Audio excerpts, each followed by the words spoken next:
exactly seem to be the case. More people may be working, but are they working for less? The answer to everything is yes or no, depending on Yeah. what the question is. Is it good for the film people? I mean, if we're talking musicians, I would probably say it's not. Seriously not, because streaming, there is no back end on streaming. Musicians are not getting any back end on their, no matter how many times the show is being shown. Right. They're getting one flat salary, at a rate that hasn't really gone up terribly much in a very long time, 40, 50, whatever it is, dollars per hour. They're not getting any back end. The other guilds are getting back end, like they've always gotten, right? SAG, AFTRA, these guys are still getting the back end. A strategic mistake was made 5 or something years ago when the first streaming contracts were negotiated. The musicians were pushed out of signing for back end at that point. Right. Why that happened, I'm not quite sure. I've heard there's very reason. For whatever it was, the bottom line was nobody expected it to be such a growth thing. So the musicians didn't get that in the beginning. Jump ahead now, right? I've been to 3 negotiations in Los Angeles of the producers and the unions, and the producers will not budge. They will not give the musicians any residuals on this. Because they don't have to, and there's the leverage to compel them to do so doesn't exist because there are now so many options. Well, I think the composer but- situation is a little different because there is more product. There is a desire for more. There is a need for more.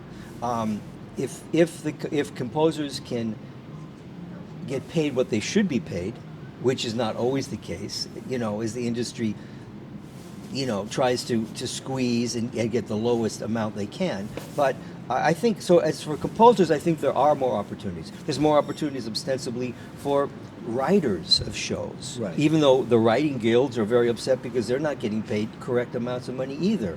Right, well, So, they're talking about striking again. That's right. At least the WGAW is, because, I mean, this issue isn't solved yet. No, it's far And from right solved. now, if composers were ever able to unify in Right, some meaningful way join together, on yeah. an international Yeah. basis, they're, as a group, as a force, they would have leverage. For me, of course, I see it both sides. I see it as a composer, or as a teacher of composers, and I also see it as a performer, as a union person.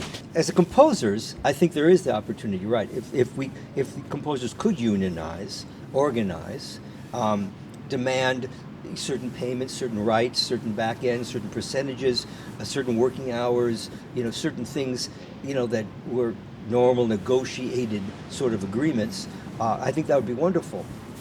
It's an aspirational goal, like the Green New Deal. Yeah. Okay, we're not going to get it done in 2 years. Yeah. We might not get it done in 20. But if we have that aspiration, something important will come out Right, of it. right. Well, otherwise, For what these happens is what's happened now is it's a race to the bottom. Right. And it's happened with music, most definitely, Yeah. and it happens with composers. I mean, you have students, I have students who work for nothing, literally nothing. People will say, do the project, just have your name on there, just get the credit. I mean, you can't argue against that. You can't, but musicians, when we've unionized, we're able to avoid that, thankfully, right? Right. You've got to get paid this much. You can't go behind and say to the boss, hey, I'll do it for $50 less.